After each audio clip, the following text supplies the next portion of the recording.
আপনার প্রথম লিস্টে নাম ছিল? হ্যাঁ, নাম ছিল আমার।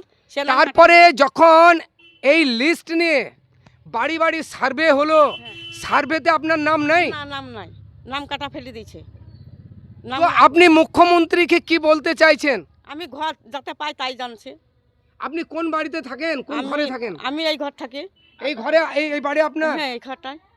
তো আপনি একটি যোগ্য মানুষ, আপনি গ্রামে ভিক্ষা করে করে খান, অথচ আপনার ঘরের লিস্টে নাম নেই।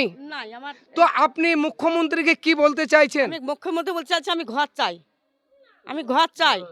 আমি অনুরোধ করে বলছি ঘর চাই। আমি ঘরে বাস করতে পারছি না। আমার পানি যতটা বাড়তে আমার ততটা ঘরে পানি। আমি তার জন্যে ঘর চাই। আমি এইটুকু অভিযোগ জানি। আমি আপনার তো লিস্টে নাম নেই, কাটা পড়ে গেছে। আগামী দিনে যদি যাতে লিস্টে নাম উঠে তার জন্য মুখ্যমন্ত্রীকে আপনি অনুরোধ করছেন? হ্যাঁ, অনুরোধ করছি। আমি তার জন্য অনুরোধ করছি আমার যাতে ঘরটুন পাই, আমি যাতে আমার নামটা উঠে, আমি সেই জন্য আমি অনুরোধ করছি। আপনার নাম বলুন। আমার নাম হলো মোফেজান বেওয়া। মোফেজান বেওয়া। আপনার কটা মেয়ে? 3 মেয়ে। 3 মেয়ে বিয়ে শাদী দিয়ে দিয়েছেন। বিয়ে শাদী দিয়ে দিয়েছি। আপনার সংসার চলে কি করে? আমার চলো ভিক্ষা করি, দুটো বাড়ি ঘুরি, আমি তবে খেতে পাই। তার জন্য নাইলে আমি খেতে পাই না। আমাকে কেউ সুদাও না, কেউ পোষায় না। এই ভদ্র মহিলা গ্রামে গ্রামে ভিক্ষা করে খান, বাংলার বাড়ি আবাস যোজনার ঘর ইনি পাননি। অত্যন্ত গরিব একটি মেয়ে, ইনি গ্রামে ভিক্ষা করে খান, ঘর দেখছেন কি অবস্থা। এনার প্রথম লিস্টে নাম ছিল, যখন সার্ভে করতে এসেছিল তখন এনার লিস্ট থেকে নামটা কাটা পড়ে গেছে। জালালপুর গ্রামের টিএমসির প্রাক্তন বুথ কমিটির সভাপতি, ওনার সঙ্গে আমি একটু বিস্তারিত জানার চেষ্টা করব। আচ্ছা, এই যে জালালপুরে এই যে কুমারপুর সোজাপুর গ্রাম পঞ্চায়েতের অধীনস্থ এই যে এই জালালপুরের বাংলার বাড়ি নিয়ে এত দুর্নীতি কেন, যদি একটু বলেন? আমার দুর্নীতি বলতে গেলে আগের লিস্টে নাম এসেছিল, সেই নাম আসার পরে সেই লিস্টগুলা কেটে মানে আত্মসাথী যারা দোতলা একতলা বাড়ি এগুলো তাদেরকে দিচ্ছে, নিজের মেম্বার সে নিজের কয়টাকে মানে গুপ্তভাবে সেই জিনিসগুলা করছে। এবার যদি তাকে বলতে যাচ্ছে সে ভাঙা ঘরগুলা গরিব মানুষ ভিখারি তারা সে লোকগুলা পেছে না, তারা যেন অবশ্যই পায়। মুজিবুর মেম্বার সেও কিন্তু আমাদেরকে গুরুত্ব দিচ্ছে না। এবার টাকা এই ইয়ার কাছে ওর কাছে টাকা মানে অন্য একটা সভাপতি ধরেছে, আমাকে সভাপতি দেবো বলি অন্য সভাপতি দিয়ে তাকে ঘরের পয়সা তোলাতুলি করছে, কিন্তু আমাদেরকে কোনো গুরুত্ব দিচ্ছে না।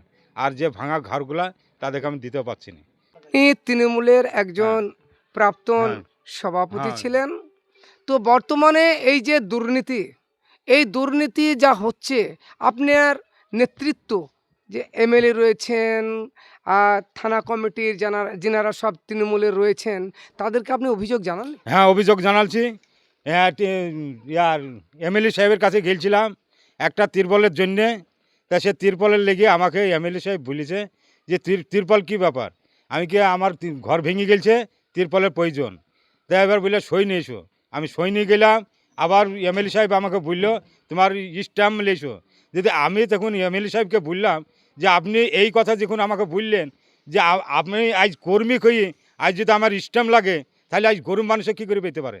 আপনি যখন বুথ সভাপতি ছিলেন, আপনি থাকার সময় এই লিস্টে নামটা ছিল? হ্যাঁ, ছিল। তো এখন যে লিস্ট থেকে নামটা কাটা পড়ে গেল, তো গ্রামের মানুষরা যারা সত্যিকারী যোগ্য, যারা প্রাপ্য বাংলার বাড়ি পাওয়ার যারা প্রাপ্য, তারা না পেয়ে এই ঘরগুলো কারা পেল? এই যে দোতলা একতলা যেগুলো পেয়েছে মেম্বারে আত্মসাৎী করছে, তাদেরকে আপনার কাছে অনুরোধ দিদি আপনি তাদেরকে যাচাই করে আপনি দেখিয়ে তাদেরকে ঘরটা দিন। আমি মমতাদের কাছে দিদি আমি তোমাকে অনুরোধ করে বলছি, আমি যেন দেখতে পাই। আমি এইটুকু। আমার নাম তাজ্জুর রহমান, বাড়ি জালালপুর নতুন পাড়া, গ্রাম পঞ্চায়েতের নাম সুজাপুর কুমারপুর অঞ্চল।